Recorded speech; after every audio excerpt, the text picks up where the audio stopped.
ಎಲ್ಲ ವಿದ್ಯಾರ್ಥಿಗಳಿಗೆ simple ಟ್ರಿಕ್ಸಸ್ಗೆ YouTube ಚಾನಲ್ಗೆ ಸ್ವಾಗತ. ಬನ್ನಿ, ನವೋದಯ ಪರೀಕ್ಷೆಗೆ ಸಂಬಂಧಪಟ್ಟಂಥ ಈ ಮೆಂಟಲ್ ಅಬಿಲಿಟಿ ಕ್ವಶನ್ಸ್ಗಳನ್ನು ಸಾಕಷ್ಟು ನೋಡ್ತಾ ಇದ್ದೀವಿ. ಇವತ್ತು ಎಲ್ಲವೂ ಹಿಂದಿನ ವರ್ಷದ ಪ್ರಶ್ನೆ ಪತ್ರಿಕೆಗಳನ್ನು ಬಿಡಿಸ್ತಾ ಇದ್ದೀನಿ. 2019 ಹಿಡಿದು 2023 ತನಕ ಏನೇನು ಕ್ವಶನ್ಸ್ ಆಗಿದ್ದಾವೆ ಎಲ್ಲವೂ ಏನು ಮಾಡ್ತಿದ್ದೀನಪ್ಪ ಅಂದ್ರೆ ಮೆಂಟಲ್ ಅಬಿಲಿಟಿ ವಿತ್ ಮ್ಯಾಥ್ಸ್ ಕ್ವಶನ್ಸ್ಗಳನ್ನು ಬಿಡಿಸ್ತಾ ಇದ್ದೀನಿ. ಅವೆಲ್ಲವೂ ಸರಿಯಲ್ ಆಗಿ ಸಿಗಬೇಕಪ್ಪ ಅಂದ್ರೆ ಪ್ಲೇಲಿಸ್ಟ್ನಲ್ಲಿ ನಿಮಗೆಲ್ಲವೂ ಸರಿಯಲ್ ಆಗಿ ಸಿಗ್ತವೆ. ಚಾನಲ್ಗೊಂದು ಸಬ್ಸ್ಕ್ರೈಬ್ ಮಾಡ್ಕೊಡ್ರಿ. ಎಲ್ಲ ವೀಡಿಯೋಗಳು ಏನಾಗ್ತವಪ್ಪ ಅಂದ್ರೆ ನಿಮ್ಗೆ ಸರಿಯಲ್ ಆಗಿ ಸಿಗ್ತವೆ. ಹಾಗಾದರೆ 2019 ಮೆಂಟಲ್ ಅಬಿಲಿಟಿ ಕ್ವಶನ್ಸ್ಗಳನ್ನ ನೋಡ್ಕೊತ ಬಂದಾಗ ಇಲ್ಲಿ ನಾನು ಆನ್ಸರ್ಸ್ಗಳನ್ನ ಹೇಳ್ಕೊತ ಹೋಗ್ತಿರ್ತೀನಿ. ನೀವು ಇವನ್ನ ವಿಡಿಯೋ ಪಾಸ್ ಮಾಡಿ ಕ್ವಶನ್ಸ್ಗಳನ್ನ ಇಲ್ಲಿ ಸ್ಟೇಟ್ಮೆಂಟ್ಗಳನ್ನು ಓದ್ರಿ. ಇಲ್ಲಿ ಸಮಸ್ಯಾ ಚಿತ್ರಗಳಿದಾವೆ. ಇಲ್ಲಿ ಒಂದನ್ನೊಂದು ಹೋಲ್ತಿರ್ತವೆ. ಒಂದು ಆಕೃತಿ ಏನಾಗಿದೆಪ್ಪ ಅಂದ್ರೆ ಭಿನ್ನವಾಗಿದೆ. ಹಾಗಾದರೆ ಭಿನ್ನವಾಗಿರುವ ಆಕೃತಿಯನ್ನು ಇಲ್ಲಿ ಕಂಡುಹಿಡಿಯಬೇಕಾಗ್ತದೆ. ಹಾಗಾದರೆ ಫಸ್ಟ್ ಕ್ವಶನ್ಸ್ಗೆ ಆನ್ಸರ್ ಯಾವುದು, ಡಿಫ್ರೆಂಟ್ ಆಗಿ ಯಾವ್ದು ಕಾಣಿಸ್ತಾ ಇದೆ ಅಂತ ನೋಡಿದಾಗ ಎಲ್ಲವೂ ಇಲ್ಲಿ ನೋಡ್ರಿ, ಇಲ್ಲೇ ಏನಾಗಿದೆಪ್ಪ ಅಂದ್ರೆ 3 ಬಾಲ್ಗಳಿದಾವೆ, ಅವು ಕೂಡಿದಾವೆ. ಬಟ್ ಎಲ್ಲವೂ ಇದೇ ಥರ ಕೂಡಿದಾವೆ. ಡಿ ಏನಾಗ್ತಿದಪ್ಪ ಅಂದ್ರೆ ಡಿಫ್ರೆಂಟ್ ಆಗಿ 3 ಏನಾಗಿದಪ್ಪ ಅಂದ್ರೆ ಜಾಯ್ನ್ ಆಗಿಬಿಟ್ಟವು. ಹೀಗಾಗಿ ಇದು ಡಿಫ್ರೆಂಟ್ ಆಗಿ ಕಾಣಿಸ್ತಾ ಇದೆ. ಇನ್ನು ಕ್ವಶನ್ ನಂಬರ್ 2 ಒಳಗಡೆ ಯಾವುದು ರೈಟ್ ಆನ್ಸರ್ ಆಗ್ತದೆ ಅಂತ ನೋಡಿದಾಗ ಇಲ್ಲಿ ಆಪ್ಷನ್ಸ್ ಬಿ ಏನಾಗ್ತದಪ್ಪ ಅಂದ್ರೆ ರೈಟ್ ಆನ್ಸರ್ ಆಗ್ತದೆ. ನೆಕ್ಸ್ಟ್ ಕ್ವಶನ್ ನಂಬರ್ 3 ಒಳಗಡೆ ಯಾವುದು ರೈಟ್ ಆನ್ಸರ್ ಆಗ್ತದೆ ಅಂತ ನೋಡಿದಾಗ ಇದು ಕೂಡ ಆಪ್ಷನ್ಸ್ ಬಿ ಏನಾಗ್ತದಪ್ಪ ಅಂದ್ರೆ ರೈಟ್ ಆನ್ಸರ್ ಆಗ್ತದೆ. ನೆಕ್ಸ್ಟ್ ಕ್ವಶನ್ ನಂಬರ್ 4 ಒಳಗಡೆ ಯಾವುದು ರೈಟ್ ಆನ್ಸರ್ ಆಗ್ತದೆ, ಎಲ್ಲವೂ ರನ್ RNU ಅಕ್ಷರಲಿಂದಲೇ ಆಗಿದಾವೆ. ಇದು NKU ಅಕ್ಷರಲಿಂದ ಆಗಿದೆ. ಇದು ಡಿಫ್ರೆಂಟ್ ಆಗಿ ಕಾಣಿಸ್ತಾ ಇದೆ. ನೆಕ್ಸ್ಟ್ ಭಾಗ 2 ಒಳಗಡೆ ಏನಿರ್ತದಪ್ಪ ಅಂದ್ರೆ ಇಲ್ಲೊಂದು ಸಮಸ್ಯಾ ಚಿತ್ರ ಇರ್ತದೆ. ಇದೇ ಥರ ಸಮಸ್ಯಾ ಚಿತ್ರ ಈ ಕೊಟ್ಟಂಥ ಆಪ್ಷನ್ಸ್ ಒಳಗಡೆ ಎಲ್ಲಿದೆ ಅಂತೇಳಿ ಹುಡುಕ್ಬೇಕಾಗ್ತದೆ. ಹಾಗಾದರೆ ಎಲ್ಲಿದೆ ಅಂತೇಳಿ ನಾವು ನೋಡಿದಾಗ ಸರಿಯಾದ ಉತ್ತರ ಯಾವುದು ಇದಕ್ಕೆ, ಕ್ವಶನ್ ನಂಬರ್ 5. ಹಾಗಾದರೆ ಇದೇ ಥರ ಹೋಲುವಂಥ ಚಿತ್ರ ನಮ್ಗೆ ಎಲ್ಲಿ ಕಾಣಿಸ್ತಾ ಇದೆಪ್ಪ ಅಂದ್ರೆ ಇಲ್ಲೆಲ್ಲ ಡಿಫ್ರೆಂಟ್ ಆಗಿ ಇಲ್ಲಿ ನೋಡ್ರಿ, ಈ ಥರ ಏರೋ ಮಾರ್ಕ್ಗಳಿದಾವೆ. ಇದು ಡಿಫ್ರೆಂಟ್ ಆಗಿದೆ, ಇದು ಕೂಡ ಡಿಫ್ರೆಂಟ್ ಆಗಿದೆ. ಹೀಗಾಗಿ ಅದೇ ಥರ ಹೋಲುವಂಥದ್ದು ಆಪ್ಷನ್ಸ್ ಡಿ ಅಲ್ಲಿ ನಮ್ಗೆ ಕಾಣಿಸ್ತದೆ. ನೆಕ್ಸ್ಟ್ ಕ್ವಶನ್ಸ್ ನೀವು ವಿಡಿಯೋ ಪಾಸ್ ಮಾಡಿ, ನಾನು ಡೈರೆಕ್ಟ್ ಆನ್ಸರ್ ಹೇಳಿಬಿಟ್ಟಿರ್ತೀನಿ. ಇಲ್ಲಿ ನೀವು ವಿಡಿಯೋ ಪಾಸ್ ಮಾಡಿರಿ, ಅಲ್ಲಿ ನೀವೇಗೆ ಆನ್ಸರ್ನ ಕಂಡು ಹಿಡ್ಕೋರಿ. ಹಿಂದಷ್ಟು ವಿಡಿಯೋನ ನೋಡ್ರಿ, ನಿಮ್ಗೆ ಏನಾಗ್ತದಪ್ಪ ಅಂದ್ರೆ ನೀವು ಆನ್ಸರ್ ಮಾಡಿದ್ದು ಎಷ್ಟು ಕರೆಕ್ಟ್ ಆಗ್ತಾವೆ ಅನ್ನೋದು ಗೊತ್ತಾಗ್ತದೆ. ನೆಕ್ಸ್ಟ್ ಕ್ವಶನ್ ನಂಬರ್ 6ಕ್ಕೆ ರೈಟ್ ಆನ್ಸರ್ ಯಾವುದು, ಇದೇ ಥರ ಹೋಲುವಂಥ ಸಮಸ್ಯಾ ಚಿತ್ರ ನಮ್ಗೆ ಎಲ್ಲಿ ಕಾಣಿಸ್ತಾ ಇದೆಪ್ಪ ಅಂದ್ರೆ ಆಪ್ಷನ್ಸ್ ಬಿ ಒಳಗಡೆ ಕಾಣಿಸ್ತಾ ಇದೆ. ಬಿ ಏನಾಗ್ತದಪ್ಪ ಅಂದ್ರೆ ರೈಟ್ ಆನ್ಸರ್ ಆಗ್ತದೆ. ನೆಕ್ಸ್ಟ್ ಕ್ವಶನ್ ನಂಬರ್ 7, ಇದೇ ಥರ ಹೋಲುವಂಥ ಸಮಸ್ಯಾ ಚಿತ್ರ ನಮಗೆ ಎಲ್ಲಿ ಕಾಣಿಸ್ತಾ ಇದೆಪ್ಪ ಅಂದ್ರೆ 2 2 3 3 ಆಪ್ಷನ್ ಸಿ ಒಳಗಡೆ ಇದೆ. ಸಿ ರೈಟ್ ಆನ್ಸರ್ ಆಗ್ತದೆ. ನೆಕ್ಸ್ಟ್ ಕ್ವಶನ್ ನಂಬರ್ 8, ಇದೇ ಥರ ಹೋಲುವಂಥ ಚಿತ್ರ ಎಲ್ಲಿ ಕಾಣಿಸ್ತಾ ಇದೆಪ್ಪ ಅಂದ್ರೆ ಸೇಮ್ ಆಸ್ ಇಟ್ ಈಸ್ ನಮ್ಗೆ ಕಾಣಿಸೋದು ಆಪ್ಷನ್ಸ್ ಸಿ ಒಳಗಡೆ ಕಾಣಿಸ್ತಾ ಇದೆ. C is the right answer ಆಗ್ತದೆ. ಭಾಗ 3, ಇನ್ನು ಭಾಗ 3 ಒಳಗಡೆ ಇದೇ ಥರ ಇಲ್ಲಿ ಸೇಮ್ ಇದೊಂದು ಸಮಸ್ಯಾ ಚಿತ್ರ ಕೊಟ್ಟಿರ್ತಾನೆ. ಇಲ್ಲಿ 4 ಆಪ್ಷನ್ಸ್ಗಳನ್ನು ಕೊಟ್ಟಿದ್ದಾನೆ. ಇಲ್ಲಿ ಬಲ ತುದಿಯಲ್ಲಿ ಯಾವುದೋ ಒಂದು ಎಡ ತುದಿಯಲ್ಲಿ ಬಿಟ್ಟು ಹೋಗಿರುವ ಆಕೃತಿಯನ್ನು ಯಾವುದನ್ನು ನೀವು ಹಾಕಿದಪ್ಪ ಅಂದ್ರೆ ಪೂರ್ಣಗೊಳಿಸಲು ಸಮರ್ಥವಾಗುವುದ ಆಕೃತಿಯನ್ನು ನಾವು ಕಂಡುಹಿಡಿಯಬೇಕಾಗ್ತದೆ. ಹಾಗಾದರೆ ಇದಕ್ಕೆ ಪೂರ್ಣವಾಗಿ ಯಾವುದು ರೈಟ್ ಆನ್ಸರ್ ಆಗ್ತದೆ, ಯಾವತ್ತು ತೊಗೊಂಬಂದು ಜೋಡಿಸಿದ್ರಪ್ಪ ಅಂದ್ರೆ ಇದು ಪರಿಪೂರ್ಣವಾಗಿ ಆಗ್ತದಪ್ಪ ಅಂದ್ರೆ ಆಪ್ಷನ್ ಸಿನ ತೊಗೊಂಬಂದು ಇಲ್ಲಿ ಜೋಡಿಸ್ರಿ. ಇದೇನಾಗ್ತದಪ್ಪ ಅಂದ್ರೆ ಒಂದು ಪರಿಪೂರ್ಣ ಆಕೃತಿ ಆಗ್ತದೆ. ನೆಕ್ಸ್ಟ್ ಕ್ವಶನ್ ನಂಬರ್ 10, ಇದಕ್ಕೆ ಸರಿಯಾದ ಯಾವುದನ್ನು ತೊಗೊಂಬಂದು ನಾವು ಜಾಯಿಂಟ್ ಮಾಡಿದಪ್ಪ ಅಂದರೆ ಆಪ್ಷನ್ಸ್ ಇದಕ್ಕೆ ಡಿನ ಏನು ಮಾಡಬೇಕಪ್ಪ ಅಂದ್ರೆ ನೀವು ಈ ಡಿ ಚಿತ್ರನ ಇಲ್ಲಿ ತೊಗೊಂಬಂದು ಕಲ್ಪನೆ ಮಾಡಿಕೊಡ್ರಿ. ಹಾಗಾದರೆ ಇದೇ ಏನಾಗ್ತದಪ್ಪ ಅಂದ್ರೆ ಇದು ಪರ್ಫೆಕ್ಟಾಗಿ ಮ್ಯಾಚು ಆಗ್ತದೆ. ನೆಕ್ಸ್ಟ್ ಕ್ವಶನ್ ನಂಬರ್ 11, ಹಾಗಾದರೆ 11 ಯಾವತ್ತು ತೊಗೊಂಬಂದು ಇಲ್ಲಿ ಹಾಕಿದಾಗ ಅಂದ್ರೆ ಪರ್ಫೆಕ್ಟ್ ಆಗ್ತದಪ್ಪ ಅಂದ್ರೆ 2 ಡೋರ್ಗಳು ಬೇಕು ನಮಗೆ. ಎಲ್ಲ ಕಡೆ 2 ಅದಾವ. 2 ಇರೋದೆಲ್ಲಿದೆ, ಆಪ್ಷನ್ ಸಿ ಅದಲ್ಲಿದೆ. 2019 ಒಳಗಡೆ ಇಂಥವು ಸಿಂಪಲ್ ಕ್ವಶನ್ಸ್ಗಳನ್ನೇ ಬಂದಿದ್ದಾವೆ. ನೆಕ್ಸ್ಟ್ ಕ್ವಶನ್ ನಂಬರ್ 12 ಒಳಗಡೆ ಯಾವ ಥರ ಯಾವುದನ್ನು ತೊಗೊಂಬಂದು ಹಾಕಿದೆವಪ್ಪ ಅಂದ್ರೆ ಪರಿಪೂರ್ಣ ಆಗ್ತದಪ್ಪ ಅಂದರೆ ಎಲ್ಲವೂ ಇಲ್ಲಿ ಇರೋ ಮಾರ್ಕ್ಗಳು ಅಪೋಸಿಟ್ ಇದ್ದಾವೆ. ಹಾಗಾದರೆ ಈ ಥರ ಅಪೋಸಿಟ್ ಇರುವುದು ಎಲ್ಲಿದೆ, ಆಪ್ಷನ್ಸ್ ಡಿ ಎಲ್ಲಿದೆ. ಡಿ ಏನಾಗ್ತದಪ್ಪ ಅಂದ್ರೆ ರೈಟ್ ಆನ್ಸರ್ ಆಗ್ತದೆ. ನೆಕ್ಸ್ಟ್ ಕ್ವಶನ್ಸ್ ಭಾಗ 4 ಒಳಗಡೆ ಇಲ್ಲಿ ಸಮಸ್ಯಾ ಚಿತ್ರಗಳಿರ್ತವೆ. ಸರಿಯಲ್ ಆಗಿ ಸಮಸ್ಯಾ ಚಿತ್ರಗಳು ಇಲ್ಲಿ 3 ಪ್ರಶ್ನೆ ರೂಪದ ಆಕೃತಿಗಳು ಕೊಟ್ಟು 4ನೇ ಆಕೃತಿಯನ್ನು ಖಾಲಿ ಇಲ್ಲಿ 4ನೇದರ ಒಳಗಡೆ ಖಾಲಿಟ್ಟಿರ್ತಿರ್ತಾನೆ. ಹಾಗಾದರೆ ABCD ಎಂಬ ಅಕ್ಷರವುಳ್ಳ 4 ಆಕೃತಿಗಳಲ್ಲಿ ಯಾವುದೋ ಒಂದು ಪ್ರಶ್ನೆ ರೂಪದ ಆಕೃತಿಗಳಲ್ಲಿ ಅದು ಖಾಲಿ ಇರ್ತದೆ. ಅದನ್ನ ಏನು ಮಾಡಬೇಕಪ್ಪ ಅಂದ್ರೆ ಹುಡುಕಿ ತೆಗಿಬೇಕು. ಹಾಗಾದರೆ ರೈಟ್ ಆನ್ಸರ್ ಯಾವುದು ಇದಕ್ಕೆ? ಇಲ್ಲಿ ಇದೇ ಥರ ಇದಕ್ಕೆ ಇಲ್ಲಿ ಏನಾಗಿದಪ್ಪ ಅಂದ್ರೆ ಸಿರೀಸ್ ಇರ್ತವೆ. ಅದೇ ಥರ ಸಿರೀಸ್ನ ಮುಂದುವರಿಸಿದಾಗ ನಮ್ಗೆ ಯಾವುದು ಸಿಗ್ತದಪ್ಪ ಅಂದ್ರೆ ಇಲ್ಲಿ ಆಪ್ಷನ್ಸ್ ಡಿ ಏನಾಗ್ತದಪ್ಪ ಅಂದ್ರೆ ಇದು ಮುಂದುವರಿತದೆ. Okay, next questions. Question number 14. 14ಕ್ಕೆ ರೈಟ್ ಆನ್ಸರ್ ಯಾವುದು? ಇಲ್ಲಿ ನೆಕ್ಸ್ಟ್ ಬರ್ಬೇಕಾದಂಥ ಯಾವ ಸಂಖ್ಯೆ ಬಿಟ್ಟು ಹೋಗಿದೆಯಪ್ಪ ಅಂದ್ರೆ ಆಪ್ಷನ್ ಸಿ ಏನಾಗ್ತದಪ್ಪ ಅಂದ್ರೆ ಇದಕ್ಕೆ ರೈಟ್ ಆನ್ಸರ್ ಆಗ್ತದೆ. Next questions. Question number 15. ಯಾವುದು ರೈಟ್ ಆನ್ಸರ್ ಆಗ್ತದೆ ಇದಕ್ಕೆ? ಆಪ್ಷನ್ಸ್ ಎ ಏನಾಗ್ತದಪ್ಪ ಅಂದ್ರೆ ರೈಟ್ ಆನ್ಸರ್ ಆಗ್ತದೆ. Next question number 16. 16ಕ್ಕೆ ಸರಿಯಾದ ಉತ್ತರ ಯಾವುದು ಅಂತೇಳಿ ನೋಡಿದಾಗ ಆಪ್ಷನ್ಸ್ ಬಿ ಏನಾಗ್ತದಪ್ಪ ಅಂದ್ರೆ ರೈಟ್ ಆನ್ಸರ್ ಆಗ್ತದೆ. ಇಷ್ಟು ಏನಪ್ಪ ಅಂದ್ರೆ 4 ಭಾಗಗಳು. ಇನ್ನು 4 ಭಾಗಗಳು ನೋಡ್ರಿ, ಇಲ್ಲಿ ಸಮಸ್ಯೆ ಚಿತ್ರಗಳಿದಾವೆ ಸೇಮ್. ಇವು ಕೂಡ ಇದೇ ಥರ ಅಂದರೆ 3ನೇ ಮತ್ತು 4ನೇ ರೂಪದ ಆಕೃತಿಗೆ 1 ಮತ್ತು 2ಕ್ಕೆ ಏನಾಗಿರ್ತಪ್ಪ ಅಂದ್ರೆ ಒಂದು ಸಂಬಂಧ ಇರ್ತದೆ.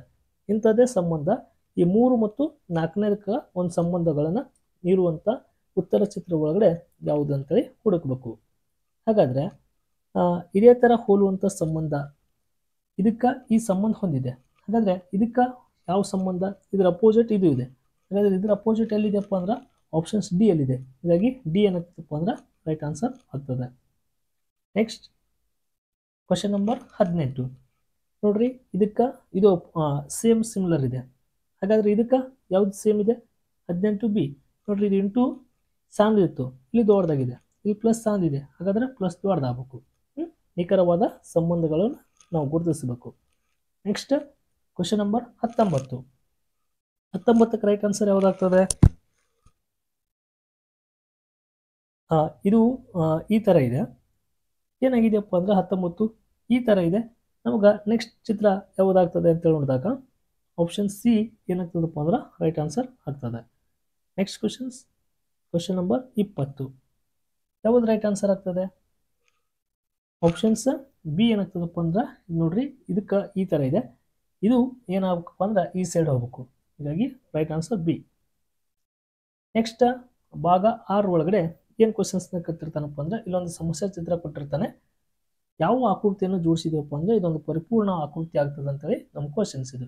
ಹಾಗಾದ್ರೆ ಯಾವುದನ್ನು ತೊಗೊಂಬಂದು ಇಲ್ಲಿ ಜೋಡಿಸ್ತಿರಪ್ಪ ಅಂದ್ರೆ ಯಾವತ್ತು ತೊಗೊಂಬಂದು ಜೋಡಿಸಿದಾಗ ಪರ್ಫೆಕ್ಟ್ ಆಗ್ತದಪ್ಪ ಅಂದ್ರೆ ಈ ಆಕೃತಿ ಏನಾಗಬೇಕಪ್ಪ ಅಂದ್ರೆ ಇದು ಒಂದು ಇದ್ರ ಒಳಗಡೆ ಸಿಕ್ಕೋಬೇಕಪ್ಪ ಅಂದ್ರೆ ಇದು ಸಾಂದಿದೆ, ಇದು ಅದರ ಅಪೋಸಿಟ್ ಇದೆ, ಇದು ಸಂಬಂಧ ಇಲ್ಲ. ಹೀಗಾಗಿ ಆಪ್ಷನ್ ಸಿ ಏನಾಗ್ತದಪ್ಪ ಅಂದ್ರೆ ರೈಟ್ ಆನ್ಸರ್ ಆಗ್ತದೆ. ನೆಕ್ಸ್ಟ್ 22. 22ಕ್ಕೆ ನಾವು ಯಾವುದನ್ನ ರೈಟ್ ಆನ್ಸರ್ನ ಹಾಕಬೇಕು? ಯಾವ ಆಕೃತಿಯನ್ನು ತೊಗೊಂಬಂದಾಗ ಅದು ಪರಿಪೂರ್ಣವಾಗಿ ಜೋಡಣೆ ಆಗ್ತದೆ ಅಂತ ನೋಡಿದಾಗ ನಾವು ಎ ಆಕೃತಿಯನ್ನು ಏನು ಮಾಡಬೇಕಪ್ಪ ಅಂದ್ರೆ ಇಲ್ಲಿ ತೊಗೊಂಬಂದು ಹಾಕಿದಾಗ ಅದು ಸರಿಯಾಗಿ ಏನಾಗ್ತದಪ್ಪ ಅಂದ್ರೆ ಜೋಡಣೆ ಆಗ್ತದೆ. ಓಕೆ, ಇನ್ನು ನೆಕ್ಸ್ಟ್ ಕ್ವಶನ್ಸ್. 23ಕ್ಕೆ ಯಾವ ಆಕೃತಿನ ಇದ್ರ ಒಳಗಡೆ ಬಂದು ಸೇರಿದಾಗ ಪರಿಪೂರ್ಣ ಆಗ್ತದಪ್ಪ ಅಂದ್ರೆ ಆಪ್ಷನ್ಸ್ ಬಿ ಏನಾಗ್ತದಪ್ಪ ಅಂದ್ರೆ ಇದು ನೋಡ್ರಿ, ಇದ್ರ ಒಳಗಡೆ ಬಂದು ಸೇರ್ತಪ್ಪ ಅಂದ್ರೆ ಇದು ಪರಿಪೂರ್ಣವಾಗಿ ಕೂಡ್ತದೆ. ನೆಕ್ಸ್ಟ್ 24.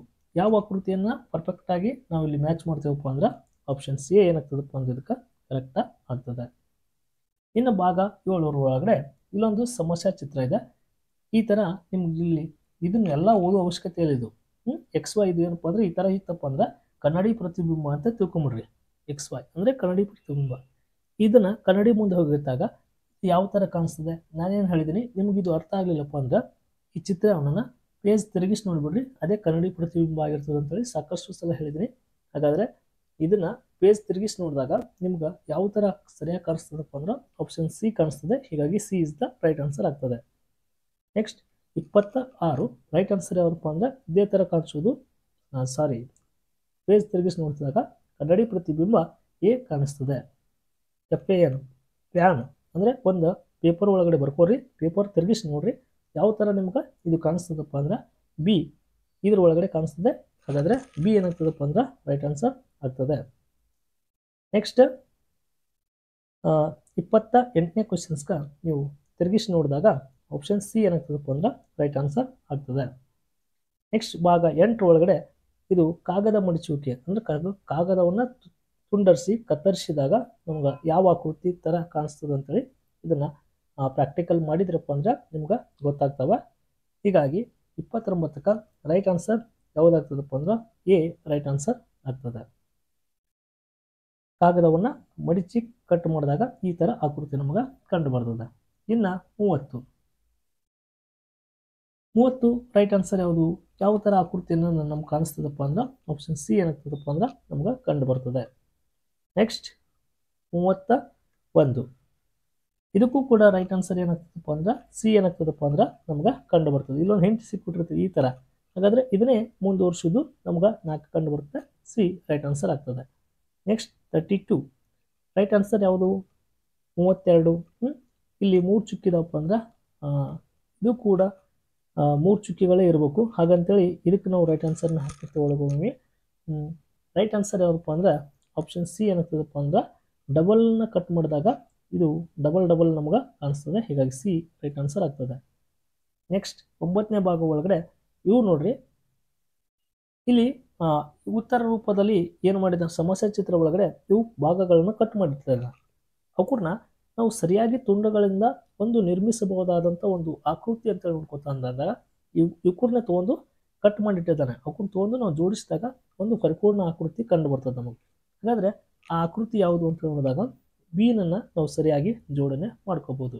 ಇದು ಇಲ್ಲಿದೆ, ಇದು ಏನಾಗಿದೆಪ್ಪ ಅಂದ್ರೆ ಮೇಲೆ ಬಂದಿದೆ, ಇದು ಏನಾಗಿದೆಪ್ಪ ಅಂದ್ರೆ ಇಲ್ಲಿದೆ. ಹೀಗಾಗಿ ಪರಿಪೂರ್ಣವಾಗಿ ಈ ಆಕೃತಿ ಕಾಣಿಸ್ತಾ ಇದೆ. ನೆಕ್ಸ್ಟ್ ಕ್ವಶನ್ ನಂಬರ್ 34 ಇದ್ರ ಒಳಗಡೆ ಇದೇ ಬಳಸ್ಕೊಂಡು ಮಾಡಿದಂಥ ಸರಿಯಾದ ಆಕೃತಿ ಯಾವುದಪ್ಪ ಅಂದ್ರೆ ಇದ್ರಾಗ ಆಪ್ಷನ್ ಸಿ ಏನಾಗ್ತದಪ್ಪ ಅಂದ್ರೆ ರೈಟ್ ಆನ್ಸರ್ ಆಗ್ತದೆ. ನೆಕ್ಸ್ಟ್ ಕ್ವಶನ್ ನಂಬರ್ 35 ಇವು ಕತ್ತರಿಸಿ ಬಳಸಿದಂಥ ಆಕೃತಿ ಯಾವುದಪ್ಪ ಅಂದ್ರೆ ಆಪ್ಷನ್ ಸಿ ಏನಾಗ್ತದಪ್ಪ ಅಂದ್ರೆ ರೈಟ್ ಆನ್ಸರ್ ಆಗ್ತದೆ. ನೆಕ್ಸ್ಟ್ ಕ್ವಶನ್ ನಂಬರ್ 36 ಇದ್ರ ಒಳಗಡೆ ಯಾವ ಆಕೃತಿಯನ್ನು ಬಳಸಿದಾರಪ್ಪ ಅಂದ್ರೆ ಸೇಮ್ ಇಲ್ಲಿ 2 ಚೌಕಗಳು ಕೆಳಗಡೆ ಇದ್ದಾವೆ, ಇದು ಆಯತ ಮೇಲಿದೆ. ಪರಿಪೂರ್ಣವಾದ ಒಂದು ಆಕೃತಿ ನಮ್ಗೆ ಕಂಡು ಬರ್ತದೆ. ನೆಕ್ಸ್ಟ್ ಭಾಗ 10 ಒಳಗಡೆ ಏನು ಕೇಳ್ತಾನಪ್ಪ ಅಂದ್ರೆ ಇಲ್ಲಿ ಒಂದು ಇದು ಸಮಸ್ಯೆ ಚಿತ್ರ ಕೊಟ್ಟಿರ್ತಾನೆ. ಇದು ಯಾವ ಚಿತ್ರದ ಒಳಗಡೆ ಅಡಿಗೆ ಕೂತಿದೆ ಅಂತೇಳಿ ನಾವು ಹುಡುಕಿ ತೆಗಿಬೇಕು. ಹಾಗಾದರೆ ಯಾವ ಚಿತ್ರದ ಒಳಗಡೆ ಅಡಿಗೆ ಕೂತಿದೆಪ್ಪ ಅಂದ್ರೆ ಆಪ್ಷನ್ಸ್ ಬಿ ಒಳಗಡೆ ಇದು ಅಡಿಗೆ ಕೂತಿದೆ. ಇದನ್ನು ನಾವು ಇಲ್ಲಿ ತೆಗಿಬೇಕಾಗ್ತದೆ. ಓಕೆ, ಇನ್ನು ನೆಕ್ಸ್ಟ್ ಕ್ವಶನ್ಸ್ 38 ಇದು ಎಲ್ಲಿದೆಯಪ್ಪ ಅಂದ್ರೆ ಎಲ್ಲಿ ಅಡಿಗೆ ಕೂತಿದೆಪ್ಪ ಅಂದ್ರೆ ಆಪ್ಷನ್ಸ್ ಸಿ ಒಳಗಡೆ ಏನಾಗ್ತದಪ್ಪ ಅಂದ್ರೆ ನಮ್ಗೆ ಅಡಿಗೆ ಕೂತಿದೆ. ಬೇಕಾದ್ರೆ ಈ ಥರ ಇದು ಉದ್ದ ಎಫ್, ಇಲ್ಲಿ ಅಡಿಗೆ ಕೂತಿದೆ ಇದು. ಹೀಗಾಗಿ right answer option C. Next question number 39 ಇದು ಅಡಿಗೆ ಕೂತಿರುವಂಥ ಚಿತ್ರ ಯಾವುದು ಅಂತ ನೋಡಿದಾಗ ಜಡ್ ಎಲ್ಲಿ ಕಂಡು ಬರ್ತಾ ಇದೆಪ್ಪ ಅಂದ್ರೆ ನಮ್ಗೆ ಇಲ್ಲಿದೆ ನೋಡ್ರಿ, ಜಡ್ ಇಲ್ಲಿದೆ. ಹಾಗಾಗಿ ಆಪ್ಷನ್ಸ್ ಡಿ ಇದು ರೈಟ್ ಆನ್ಸರ್ ಆಗ್ತದೆ. ಇನ್ನು ಕೊನೆಯ ಪ್ರಶ್ನೆ 40 ಈ ಥರ ಕಂಡು ಬರೋದು ಎಲ್ಲಿ ಅಂತ ನೋಡ್ಕೊತ ಬಂದಾಗ ಇದು ಓ ಗತ್ಲೆ ಕಾಣಿಸ್ತಾ ಇರೋದು ಎಲ್ಲಿ ನಮ್ಗೆ ಇಲ್ಲಿ ಆಪ್ಷನ್ಸ್ ಬಿ. ಇಲ್ಲಿಗೆ 40 ಕ್ವಶನ್ಸ್ಗಳನ್ನು 2019 ಪ್ರಶ್ನೆ ಪತ್ರಿಕೆ ಇದು ಈ ಥರ ಕ್ವಶನ್ಸ್ಗಳನ್ನು ಕೇಳಿದರು. ಇವೆಲ್ಲ ಅಫಿಷಿಯಲ್ ಕ್ವಶನ್ಸ್ಗಳು ಇರ್ತವೆ. ನೀವು ಚಾನಲ್ಗೊಂದು ಸಬ್ಸ್ಕ್ರೈಬ್ ಮಾಡ್ಕೊಳ್ರಿ. ಹಿಂದಿನ ಪ್ರಶ್ನೆ ಪತ್ರಿಕೆಗಳನ್ನು ನೀವು ಸಾಧ್ಯ ಆದಷ್ಟು ಬಿಡಿಸ್ರಿ. ಮ್ಯಾಥ್ಸ್ ಕ್ವಶನ್ಸ್ಗಳನ್ನು ಬಿಡಿಸಿದ್ರಿ, ನೀವು ಮೆಂಟಲ್ ಕ್ವಶನ್ಸ್ಗಳನ್ನು ಬಿಡಿಸಿದ್ರಿ. ಕನ್ನಡ ಗದ್ಯ ಭಾಗನ ಟ್ರೆಕ್ಸ್ ಮಾಡ್ಕೊಡ್ರಿ. ಅಲ್ಲಿ ಪ್ರತಿ ಗದ್ಯ ಭಾಗಗಳೇನಾಗ್ತಪ್ಪ ಅಂದ್ರೆ ಚೇಂಜಸ್ಗಳು ಬರ್ತಿರ್ತವೆ. ಅವೇನ ತಲೆ ಕೆಡಿಸ್ಕೊಬೇಡ್ರಿ. ಕನ್ನಡ ಗಣಿತ ಮತ್ತು ಮೆಂಟಲ್ ನೀವು ಜಾಸ್ತಿನ ಫೋಕಸ್ನ ಮಾಡಬೇಕು. ಓಕೆ, ಧನ್ಯವಾದಗಳು.